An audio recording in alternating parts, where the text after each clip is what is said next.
What's going on, fantasy football fans? I'm your host, Hussein the Brain, and you're watching The Couch. Welcome to the art of mock drafting. This video, as you guessed it, is all about mock drafts. Now, if you're a true beginner to fantasy football or you know very little about fantasy football, make sure you watch this video right here. It's going to tell you how to get started, what fantasy football is, all the other stuff. So if you don't know much about fantasy football, watch this video, then come back and watch this video. Also, if you haven't subscribed already, make sure you subscribe to the YouTube channel. We'll be coming out with tons of fantasy football content, including how-to videos, strategy videos, and of course the weekly waiver wire pickups. I'm going to give you 4 ways you can utilize mock drafts on how to prepare for your real fantasy football draft. So pay attention. Here we go. The first method is the one that we all know. It's mock drafting. So you go to your favorite website, whether it's ESPN, Yahoo, CBS, there's dozens of them. You do a mock draft, you get those results, you may do a bunch of them. So that's the first way, and that's the one everyone knows. It's pretty basic, pretty straightforward. You already know this one. So what are the negative sides to doing a mock draft? And this is the real reason why I'm even doing this video, as you'll see. Somebody could be messing around and your whole mock draft is ruined before it even gets started. First pick of the draft, someone drafts someone that's dead or doesn't even play in the NFL. And this has happened to me. I was in a mock draft, someone boom drafted Mike Vick, first pick, and I'm like, well, the whole mock draft is ruined. Another negative side to mock drafting is that it takes too long. I mean, especially if people are messing around, and I've rarely, very rarely been in a mock draft where everybody was in the room for the majority of the draft. Most of the time, 3 or 4 people don't even join when the mock starts, and by the time it's towards the last 3 rounds, everyone's basically left. So it's not that realistic experience. Also, it's not that competitive. So let's go on to the next 3 ways you can utilize mocks in preparing for your real draft. Method number 2 is to look at draft results. You can look at your mock draft results, other people's mock draft results. You can look at the best one is to look at real draft results that other people did, and that way you can get a good idea. These articles are awesome. I don't go looking for them, so I don't do this a lot, but you'll end up running by and reading 1 or 2 of them at least, even if you're not trying to look for them. They're really good because they break down round by round strategy. I also did this last year. I did a early draft and I kind of wrote down my strategy round per round. You know, I couldn't get this guy in the first round, so I went RB the next round, so on and so forth. So this is a really good strategy, really basic, doesn't take up a lot of time. Okay, now we're getting into more of the advanced ways to mock. So number 3 is to do a real draft. So participate in a real draft, a free one, online.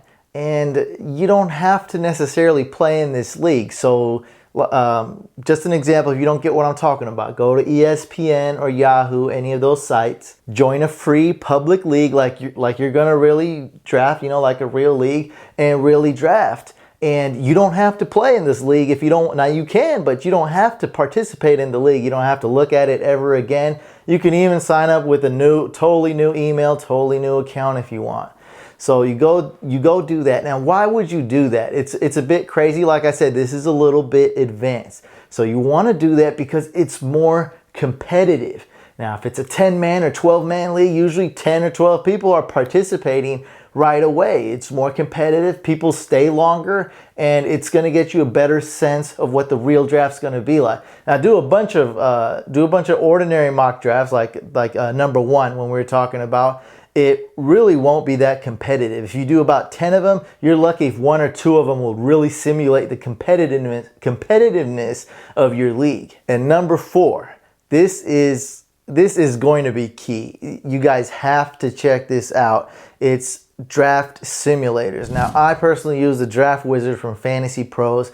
This is an awesome tool. You have to check it out. Now, there's a ton of pros to using this. First of all, it's faster. You can mock draft in literally 5 minutes. These usually take me about 7 to 10 minutes per draft. So you can do anywhere from 5 to 10 of these by the time it takes you to do 1 mock draft. It's super fast. The simulator works really well. Now, the only downside to this, and I'll contact these guys and see if they're going to adjust it, I'll let them know, is that it's not that random. So everything, it's competitive, it's realistic, It's fast, it's convenient, it's awesome. You can even go back a pick, so you can go back in time like, oh, maybe I shouldn't have drafted a running back in the first round. Let me try to draft a wide receiver or even a quarterback. Hey, so you can do all sorts of things. You can use all types of settings. I mean, you can even set it to be, I want to do a 16-man PPR, or I want to do an 8-man non-PPR. There's a ton of settings. It's awesome.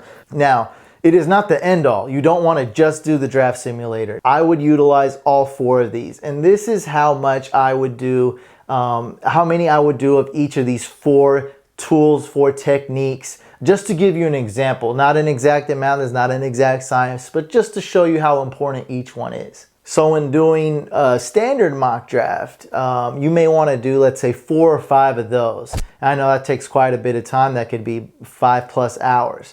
When you look at draft results, you want to look at 1 to 2 draft results. You can look at more. These aren't that important, but it's good to look at and see how other people are thinking throughout the draft. When it comes to doing a real draft for practice, that's actually participating in a free public league and not really caring about the league, just doing it for practice drafting sake, I would do just 1 or 2 every year. I don't do more than 1 of those. I just do 1. And I've been called a jerk for doing this, but hey man, I don't care. I'm trying to win my league. Mock drafting sucks sometimes. So I'm gonna do this, and I recommend that you do at least 1 of them. You don't even have to play after that's done. Now when it comes to the draft simulator, the draft wizard, man, I literally do over 100 of them every season. So you can do 10, 20, even more. You know, I do a lot more mock drafts. You know, this is what I do. So I do a ton, but I'm just giving you, you know, just an overview. So, you know, you could do 4 or 5 regular mocks.